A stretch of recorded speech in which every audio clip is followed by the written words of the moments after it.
Hey everyone, and welcome to our 6th episode of Pointers with the Pros, where we sit down with Dustless Blasting Business owners or other professionals in the surface preparation industry and talk all things blasting.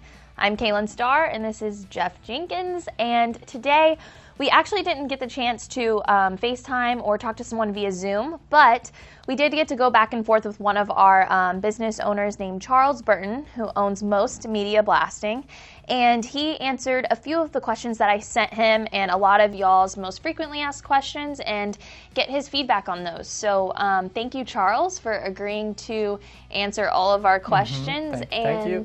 I'm just going to go over some of the things that I asked him and then let you just dive deeper into those topics and give me your feedback on what you think. That sounds good. Okay. All right. So first, let's just talk a little bit about Charles's background. So he actually started an IT company in 2003, very different from a blasting company. And then just eventually ended up getting burnt out, which we see a lot here. Yeah, that happens a lot. So his company was doing great, but he got burnt out. And luckily for him, prior to starting the IT firm, he had experience with working with one of his friends who owned a Mustang restoration shop.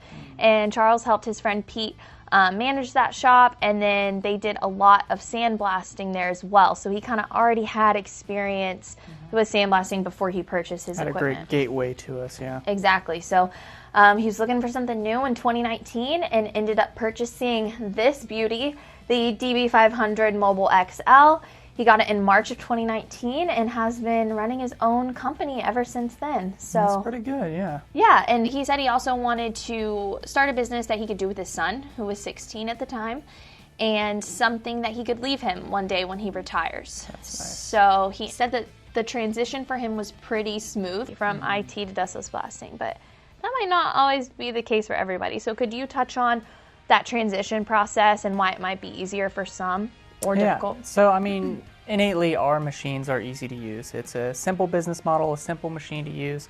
So, innately, it is an easy transition. But, like in Charles' use case, he came from a background of managing a business and actually even using sandblasting. So, for him, it was a much easier transition. But for others that, again, come straight from IT, it is going to be a little bit of a learning curve on that manual labor kind of side of things, and also how to work in industrial-sized machines on industrial-sized jobs.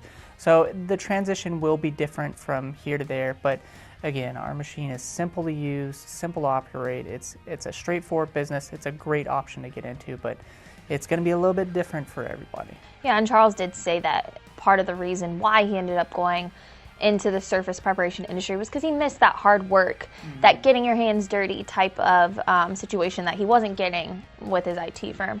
But also, what would you say to people? We get a lot of people who are interested in starting their own business with our machines, but they're like hesitant on how they can get customers. And so what is something that you would tell them to go ahead and start doing now before purchasing a machine from us to make that transition even easier? Yeah, and one of the biggest things that comes up with that is just you need to do your research.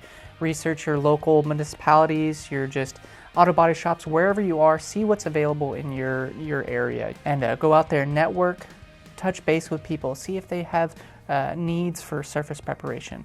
And if you're in a rural area, don't be sad about that. There's huge farming equipment, huge equipment out there that you can blast, because everybody needs some surface preparation done. Some of our most successful contractors, they landed huge jobs before they even picked up their machine. Right. So the biggest key to that is just do a little bit of research, call people, reach out to people, see what demand is in your area. Yeah, and I think it's super cool when we have people who come to pick up their machine and they already have jobs lined up for when they get home. So that's obviously a great thing. I did ask Charles to just give me a brief overview on his business, and so I'll read that quote for you guys now.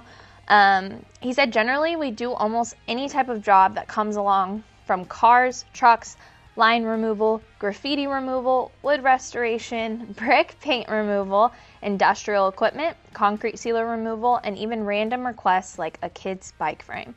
I look at it this way: how do we know if we like a certain area if we don't try them all?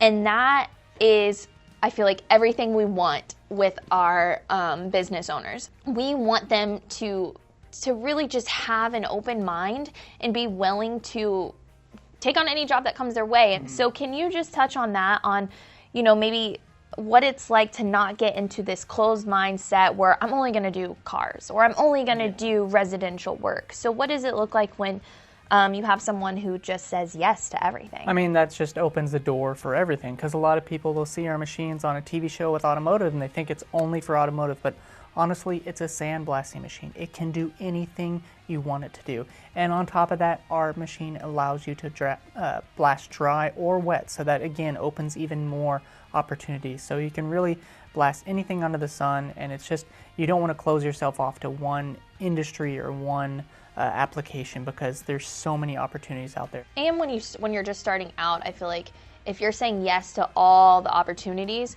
you can kind of find what you enjoy.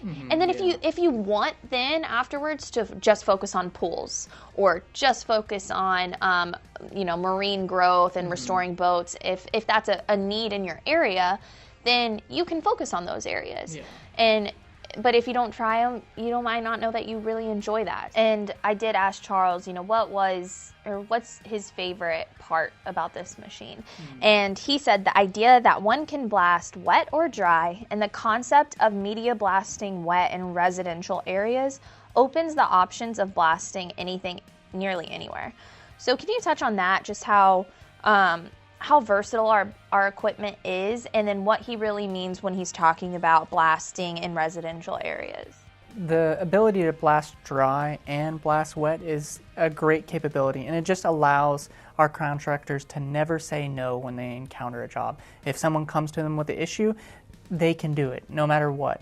But blasting wet in a community that needs containment, that's options there. But if you're out in an industrial space and you don't need containment, you can dry blast and you don't have to worry about cleanup. It's just all there in order to help the contractor be more successful and not ever have to worry about stepping away from a job because their machine isn't up to the task. Our machines are ready to do it, and you pretty much never have to say no to a job. Right, that's our biggest goal, is to not tell people, oh, you have to blast this way, or you have to blast dry, you have to blast wet, but just to say, hey, you have the option to do either, and you go out and assess the job and decide for yourself which is the best way to go about it.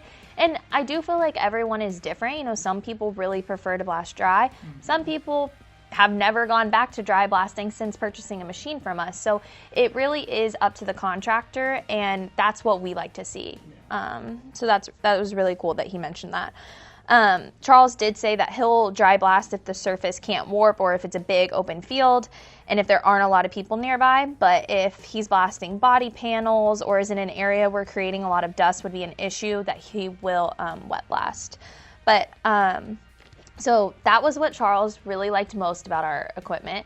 I also asked him if there was anything he could change. And I think that's something that's really cool about our company, that we really encourage feedback and open and honest communication. And so Charles did say that the one thing he would change is the layout of his trailer. And so I kind of want to just address Charles here, but Charles, we did receive your feedback, and so next episode we are going to have an episode just talking about the layout of the trailer, about the suggestions that Charles made, and then we're actually going to have our engineer on to go over, what the layout is, why it's that way, and if the suggestions that Charles made would pass inspection from a certified engineer. So that'll be on the next episode. I just wanted to make sure that we addressed that. We saw his suggestions, but I asked him what his crew looks like. He, like I said from the beginning, he started this business with the intention of one day leaving it to his son when he retired, and so his son is on his crew as well as his son's best friend. So they're all three very familiar with each other. Can you talk about why that might be a better option, getting a crew that already knows each other and works well, rather than just having strangers join your crew? Yeah, I mean, it's always a great avenue to start with when starting a business. Get someone that you know and trust on board. That way there's no relationship building that needs to happen or trust building that needs to happen. So you have that right away so you guys can hit the ground running. So we do recommend when you're starting up a business, maybe find a friend or family member that's going to be teaming up with you. And then once you get things rolling, you can go outside of that and hire on extra help. Yeah, absolutely. And one thing that Charles said, which you mentioned, was the cross-training. Charles said that they are all three trained in any part that would need to happen on the job. So everyone knows how to blast, everyone knows how to properly use the machine. They know every step of every job so that they can change it up and change up the job responsibilities so no one gets bored, which I thought was super... That's a good one, yeah. Yeah, super unique. But also he said that after every single job, they go back to his shop and then do like a little recap. Talk about what went well, what didn't go well, what challenges they faced, and how they overcame them, and then how they could be better prepared for the next job. So I thought that was super cool and proactive, and just a great suggestion for other blasters out there to maybe consider doing. And then the last thing that I asked Charles was any just general blasting techniques or advice that he'd like to share. And he said that blasting requires a lot of patience. So could you just talk about that, you know, what that really means when it comes to blasting? Well, I mean, with this job, patience goes hand in hand. It's kind of tied with it because going into a job, you don't know what it's going to be. You could encounter one of the thickest materials or thickest coatings you've ever seen, or you could cover just a light coating of rust.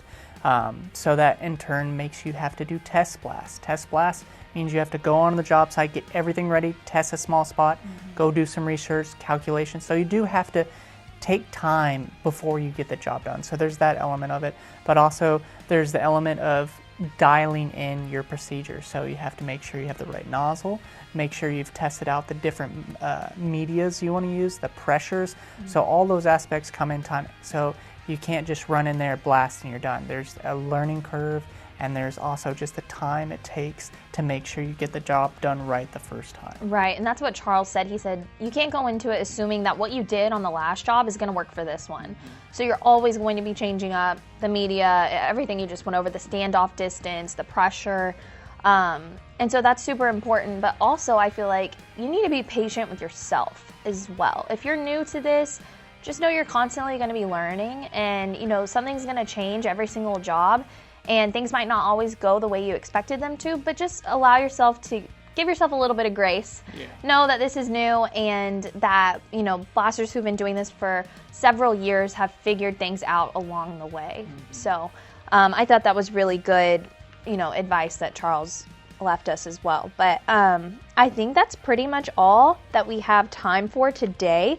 But we will be chatting again with some more information that Charles left for us. But for you guys in the meantime, make sure to visit dustlessblasting.com if you have any questions or want more information. And then as always, leave your questions in the comment section below if you have specific questions for our blasters for Pointers with the Pros. But we will be back next time to talk more with Charles. And Jeff, thanks for diving in deeper with some of these topics. And also a special shout out to Charles. So we'll see you guys next time. Thank you so much for joining us. See you guys.